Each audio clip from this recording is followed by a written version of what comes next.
Have you ever noticed that almost all languages share something with Arabic?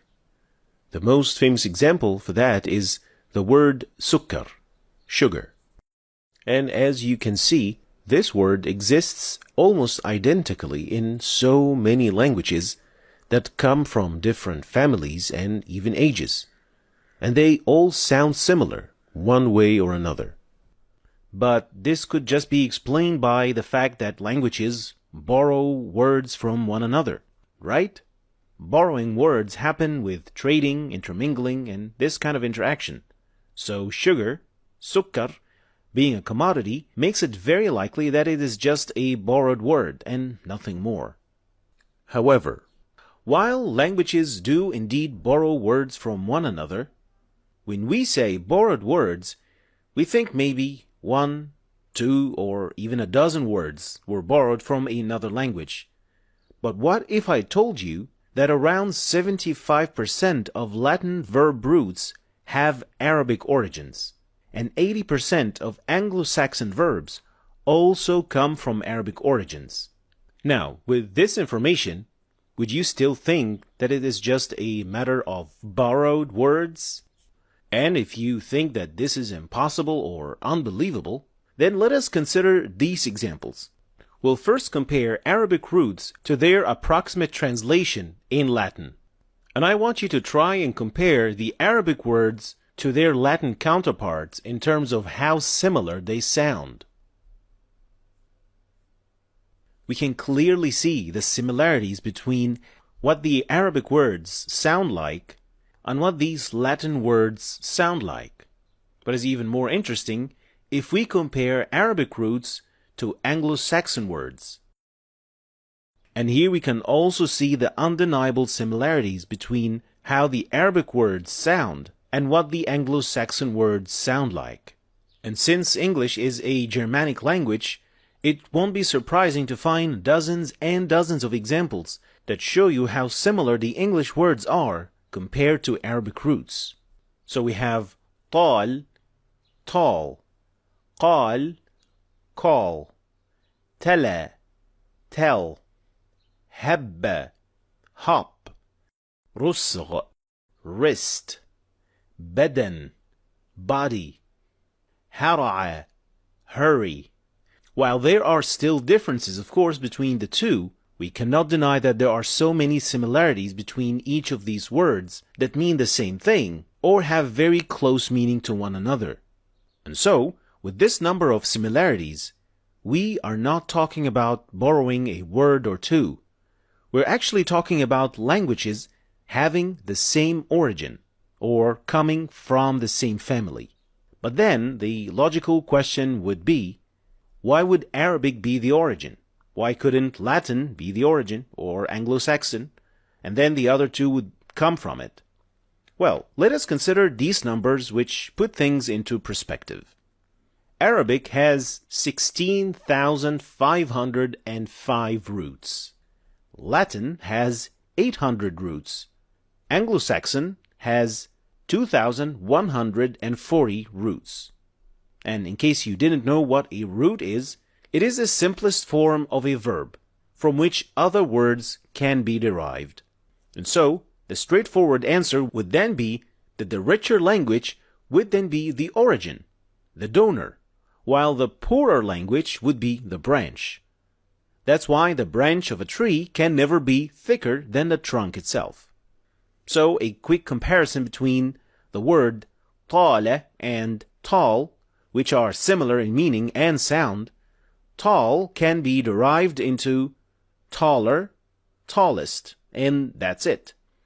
But in Arabic, tala can be derived into yatul, ta'il, ta'ila, tawil, ذو الطول, mustatil, istatala, yutal, and I can keep going. Another two similar words are good and jayyid. Good can't even become gooder. It has to be better. But jayyid is ajada, yujidu, yajudu. You get the idea. So it is not surprising to then know that lion in Arabic has 29 different names, and camel has more than 50 different words in Arabic, which all then show how rich the origin can be. And now you might be thinking, this is just impossible. And then I just picked and chose the similar examples that help me make my point. There must be hundreds, if not thousands of words that are just simply entirely different from any Arabic roots or words. And here I would say, it is true that there are many words that are just simply too dissimilar. And I did choose examples that highlight the similarities. But at the same time, it is very important to understand that languages do change over time, and that these changes all come from somewhere, giving us the product or the end result we have now. Let's take the word harbor as an example. In Arabic, harbor means mina or malja, so it is completely different from the Arabic version. You would then think they are completely unrelated, they have nothing to do with one another. However, when we dig deeper and check the Anglo-Saxon or the Germanic origin of this word, we'll find that the word harbor came from this word, Heerbeorg, and this word itself, in turn, developed from Hunenberg. And at this point, you can already hear and see how similar it sounds to the Arabic phrase Huna Burj, Hunenberg. But that is not Mina, is it? Well, historically speaking, the English built towers near the shores to warn and protect themselves against the raids coming from the north, the Vikings. And through time, these towers were used to guide ships to the shore, becoming harbors. So that's why the concept of towers near the shores turned into becoming the word for harbor that we know today. So while it is not the exact word, it is still coming from an Arabic origin that suited their use and had its own journey in development until the version we have it today. And if you think that it is impossible that Arabic would be related to Latin or Germanic languages, since it even has a right-to-left system, while these other languages are all left to right, and other languages are even top to bottom. So this can't be right. Well, this is certainly true that Arabic is indeed different from that perspective. But we must differentiate between two things: language and writing. Language is the means of communication, while writing is the visual representation of a language using symbols and characters. So it is very likely that Arabic in very ancient times looked different than what we see and recognize today. I mean, we have seen changes like these in modern history, like what had happened to the Turkish language. Turkish used to be written using the Arabic letters, and from right to left. This is the front page for an official newspaper in Turkey not so long ago.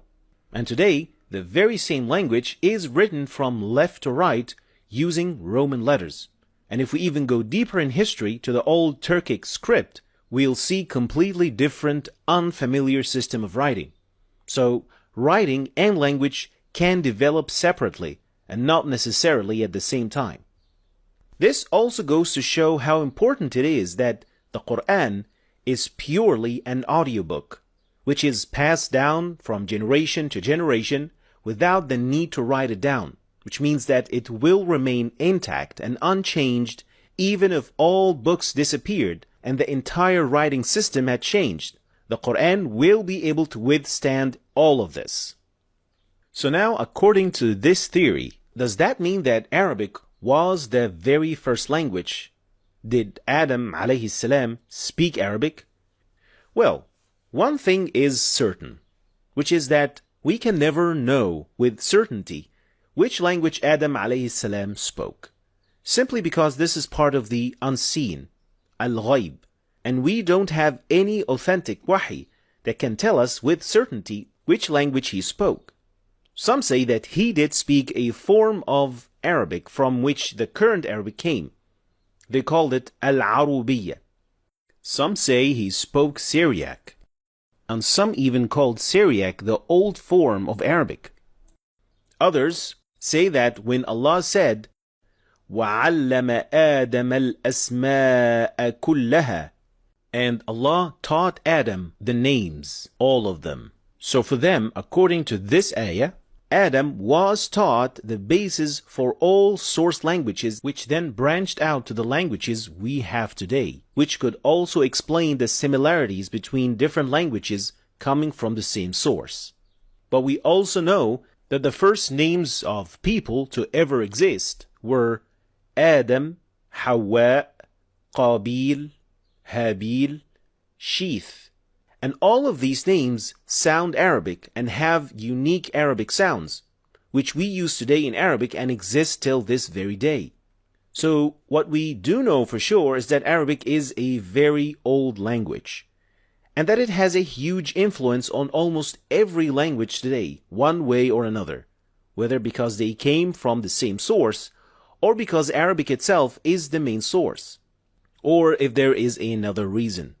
All these are just theories, and there are many different theories on how languages develop over time.